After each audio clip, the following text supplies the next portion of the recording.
What's up, guys? My name is Brian. Today I'm going to teach you how to solve the Pyraminx.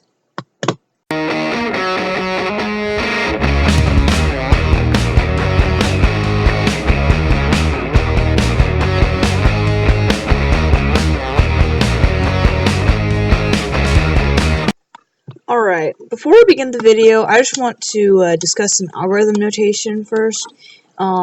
Because this is a pyramid rather than a square, so algorithm notation is slightly different. The way it works is you take a flat side and put that as your front face, and then it's like right would be this tip right here, left would be this, and then in solving notation there isn't really a tip turn because all that does is just change that, and I'll just say properly orient the tips. And so that's right, left, up, and then back. And that's really all the notation. There is like a lowercase letters to turn like entire bottom slices, but we won't be doing any of that in the solve video. So that should be all the algorithm notation you should need to know. So now on to the video. The first step of solving the Pyraminx is to get what's known as the yellow cross, which is where these three center pieces are all lined up, touching each other in the very center. The next step is to completely solve the first face, leaving just these edges to be solved. Final step is to move these edges around until the cube or puzzle is solved. Alright, so here we have a fully scrambled Pyraminx. Now, first thing that we're going to want to do is determine which face is the yellow face. This step can be slightly confusing for some people who are first learning to solve, because the yellow face won't necessarily have the yellow pieces on it. For instance, this face has the most number of yellow pieces on it. However, when we go to get the yellow cross, or not actually a cross, but when we go to get the three yellow center pieces together, we'll notice that this piece, the last piece for the cross, doesn't actually have a yellow piece on it. So we need to figure out which face you can put all three yellow pieces together on. Sometimes it'll be a face that doesn't have any yellow pieces on it. So this is just something you need to look at your puzzle and figure out. Once you have this, next thing you're going to want to do is properly orient the corners right here so that it creates this shape, where the last thing you need to do is fix these three edges to get the yellow face. And the way you'll want to do this is by looking around the bottom and this layer right here, and finding a piece that has yellow and then a color on it. This is the yellow-red edge piece. So what we want to do is move it so it matches up with the red with a red centerpiece.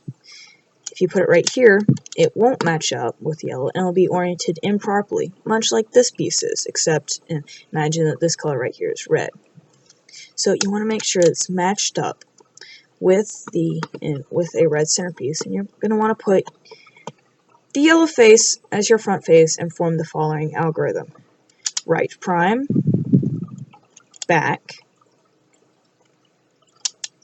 right. And this properly, and this puts the red and yellow piece in the proper orientation. Next, you want to find another piece, and here's the yellow-green piece. So do the same thing that we did, matching out the centerpiece, and this time to the right, which means that instead of right prime, back, right, what we're going to do is left, back prime, left prime. And that puts it into place. Now we just have one piece left. That's the yellow-blue piece. And it is on the left side, which means we do right prime, back, right. And you'll notice that this is now solved your yellow face. Now our last step is to fix this upper layer. The final step to solving the Pyraminx is to properly position the edge pieces. But before we do this, what we must do is we must first properly orient the top tip so that it matches up with its centers. Then we'll match these centers up with their other centers, just like that.